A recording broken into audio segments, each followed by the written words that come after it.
नमस्कार मु खुशी सचेतन टाइम्स को आपनकु स्वागत। आसंतु दर्शन करिबा श्री श्री मुक्तेश्वर महाकाली को मंदिरटी सूरत रो बमरोली 120 फुट रोड कोमल सर्कल दर्शन सोसाइटी उदना एही ठिकाना रे मंदिर निकट रे पहुंची पारिबे। रेल स्टेशन ठारू मात्र 6 किलोमीटर दूर रे अवस्थित। सूरत को द्वितीय ओडिशा कहिले अत्युक्ति हेबो नहीं। प्राय अधिकांश लोक गंजाम जिलार बसवास करती। आम ओडिशा लोकंक प्रचेष्टा रे मंदिरटी निर्माण करा जायछि। हिंदू रीतिनीति अनुसार पूजार्चना करा जाए। ओडिशा लोकंक एही महान कार्य और मंदिर परिचालना करुथिबा समस्त कमिटी और सदस्य वृंदंकु सचेतन टाइम्स तरफ धन्यवाद।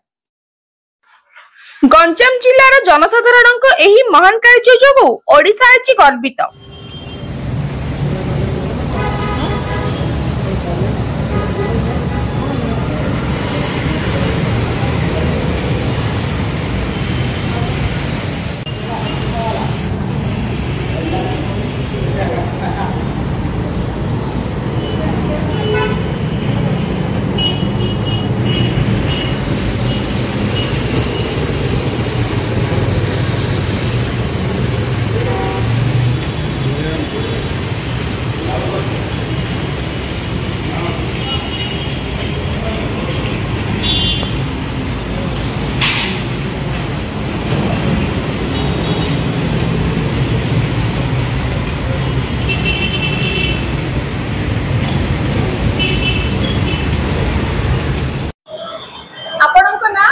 धनुधर बाड़तिया मंदिर केते वर्ष आज की 32 वर्ष हला।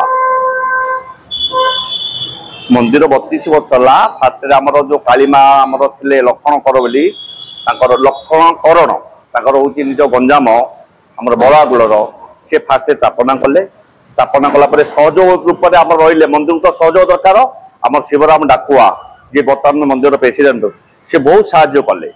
दरिया ही समस्ते आज जो अच्छी माँ कर शिवराम टाकुआ अब लक्षण करण आंके दीज ही मंदिर को पुणी कमिटी बनइले। कमिटी फोटोटा आम जो अच्छी पचे देखिए से कमिटी जो आज जो उन्नति चलती माँ आमर दंड यात्रा जमी ओडिशा होची से दंड यात्रा 13 दिन एप्रिल 1 रु 14 तारीख पर्यटन दंड यात्रा होची।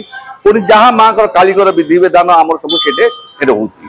बर्तमान में आमर ये शांति शुक्ला के झगड़ा झाटी किसी ना जो कमिटी अच्छे शांति कमिटी अच्छे आमर कोटे अशांति के ना आमर ये मेरु संक्रांति जो होमर 14 एप्रिल 2 लाख रु 1.5 लाख लोग जमा होते से माँ द्वारा के किसी असुविधा है जहाँ अच्छी आमर से सभापति आम जो प्रेसिडेंट अच्छे शिवराम डाकुआ दरिया ही कम आम चलती आम मैंने सब सहयोग सब कम कर। आज मुझे 5 वर्ष मंदिर देखभाल कर मत रखी मंदिर देखभाल मुझे आम समस्त जो कमिटी अच्छे आम पूजारी भाई अच्छे आम माने सहयोगी वाला समस्ते समस्ते सहयोग मंदिर भल चलती। मंदिर किसी असुविधा ना। आज 32 वर्ष मंदिर चलती दंड यात्रा जमी गाँव से प्रकार हो।